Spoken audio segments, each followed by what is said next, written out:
It's almost sunset. Cyclops sits on the front steps of the Xavier Institute for Mutant Education and Outreach, which now resides within Central Park, and watches as a couple of young kids play baseball. For the kids, at least, life is simple. Jean Grey asks to join him, but he rejects her offer, stating that he would like to be left alone. She doesn't listen. She says she isn't going to intrude, but she also isn't going to leave him alone. A torrent of emotion pours out of Scott. He asks Jean how she can possibly stay so calm. Bloodstorm and Cable are dead. And what happened to Bloodstorm was because of him. And they still don't know where Bobby is. This is what they have been fighting against for their entire lives. And now, here they are in the future, where they should have already made a difference, and nothing's changed. They're still fighting, only now, they're dying. Later, Headmaster Kitty Pryde makes a call out for all three X-Men teams, Red, Blue, and Gold, as well as X-Force, to report to her office for further discussion on the ongoing events.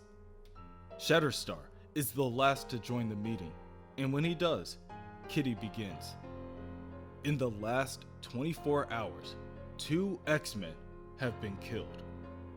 Iceman, young Bobby Drake, is missing, and they can only hope that he's still alive. The older Iceman reasons that if his younger counterpart were dead, he would be gone as well, citing when the kids first came to the future, young Cyclops died. It may have been less than a minute, but even still, the adult Scott vanished like he were never there. So, it only stands to reason that if he's still here, then so is younger Bobby. Beast counters that the younger X-Men have significantly altered the timeline since they're staying the present. Who is to say that any changes done to them now will still affect their older counterparts? Kate reorganizes the team's focus by setting a timeline of events. All they know at this point is that Ahab claimed he was here for Scott, and then later, Bobby went missing. At the same time, Cable's killed by someone else, someone possibly working for Ahab. Domino, Warpath, and Shatterstar of the X-Force are the first to call for vengeance. Cable was a mentor to more of them than not. Rachel Summers, however, tells them it won't be so easy. Rachel reminds the team that Ahab can time travel. Right now, he could be hiding in another year, another century, which would explain why he had Cable killed. The one person who would have been able to track Ahab through time. And if he's also here for the kids, it's only because their deaths mean something bad, something terrible for mutant kind and its future. Rachel's already seen the future Ahab wants. She should have known that he was coming when she started to change, when her hound markings started to return. Rachel tells the rest of the mutants that they need to do everything in their power to stop Ahab. They have to protect young Scott, Jean, Hank, and Warren like their lives depend on it. Because they very well may. Kitty seconds the notion by proposing that they split into 4 teams.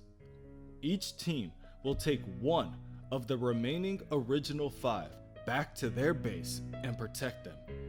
If they split the children up, make it harder to find, then they can buy themselves the time they need to find Ahab, while keeping the kids safe. Cyclops stands to his feet and storms out of the room without saying a word. He rushes all the way outside, where it is now storming. Warren tries to stop him, but Scott has no intention of being babysat. He argues that Ahab is out there trying to kill them, and Kate and the rest of the X-Men are just trying to take them off the board and stuff them into little hidey holes. This is their fight. Theirs. And Bobby needs them. Without Bobby, they can't go back. None of this will work if it's not all of them. Warren tries to get a word in edgewise, but fails to do so. Jean, on the other hand, her mind is elsewhere. She tells the two men to be quiet and listen. Something's wrong. She can feel it. Someone is watching them. At that moment, a tranquilizer dart hits Angel in the neck. The dart lets out an electric shock that brings his movements to a halt, and he falls to the soaked ground, senseless and paralyzed. Cyclops is quick to turn on his visor. It now glows bright with the energy of Sidorak, and he demands that the coward Ahab show himself. Beast takes a more pragmatic approach. He kneels down to inspect their fallen ally. When he can't get a read, he turns to Marvel Girl, and in order to have her check Warren's mind, he calls out. But before he can, he is shot in the neck.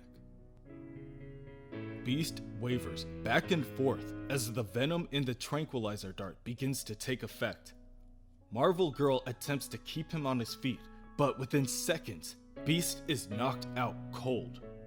Cyclops sprints off into the park while Marvel Girl attends to both their allies and scans the area once again for their attacker. She can't necessarily see him, but she can sense a void. There should be something, but there isn't. Realizing that this is the size shield her older counterpart previously mentioned, Marvel Girl makes a mental connection with Cyclops and directs him towards the void. Cyclops fires an optic blast into the thicket of trees. The beam hits one of the trees, causing it to explode into flames. As it does, the shooter dives out from his cover to protect himself. Cyclops charges the enemy and tackles him to the ground, raising a fist and pulling back the shooter's cloak, shouting that he will kill the man for what he did. The roar of the flames do little to burn out the sound of the boy's rage. That is, until Cyclops realizes that the shooter is Cable. Albeit a younger version, but still Cable. The sight causes Cyclops to hesitate, giving Cable an opportunity to distance himself and run away. The rain continues to pour. Cable reaches the unconscious Angel and turns his attention on Beast. Marvel Girl steps forward, indignant. Bands of pink telekinetic energy begin to spiral around her clenched and trembling fists. She orders the young Cable to stop what he's doing, giving him to the count of 3 to explain himself. No talking, Cable tells her. You can't be here. You've been told. You already know. And still, you're here. The time for talking has long since passed. Cable grabs Angel and says, "Body slide by 2, creating another blue vortex of energy that successfully teleports him away. Soon after, the remainder of the X-Men arrive to aid the young heroes. Marvel Girl informs Kitty Pryde and the others that it was a young Cable that attacked them, which results in Kitty calling for an evac. Her decision is to move the kids as far away from the school as possible. The older Jean Grey, leader of the X-Men Red Division, invites her younger counterpart to join her and her team in the undersea base Cerebro. But Marvel Girl refuses. She wants to go with X-Force. Later, a young beast wakes up in the medical wing in his older counterpart's care. The older Hank McCoy fills in the younger one with all the up-to-date information. He has come to the conclusion that if Cable is going as far as attacking them on their own front lawn, while more than a dozen X-Men were sitting feet away, he's desperate. Hank knows Cable well, the older Cable, and he's a brilliant mind for military tactics. He would never stage an attack like today's unless he was desperate. When Angel came to the future with the rest of the X-Men, he found out he was destined to become a horseman of the apocalypse. He rejected that destiny. When Angel came in contact with the Black Vortex, which granted him and a number of others cosmically enhanced powers, his wings were made anew. Mechanical still, but this time they could conjure flaming weapons, fly faster than the speed of light, and shoot energy bursts. Surely, he believed, he will reject the binds of destiny. It was a conscious decision that he made. So, Cable decides, this is what Warren deserves.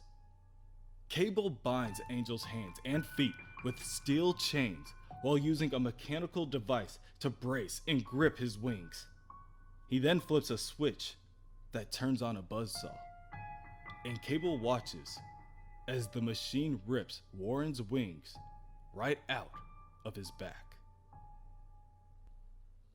Back at the mansion, Old Man Logan is second-guessing Kitty's decision to separate the team.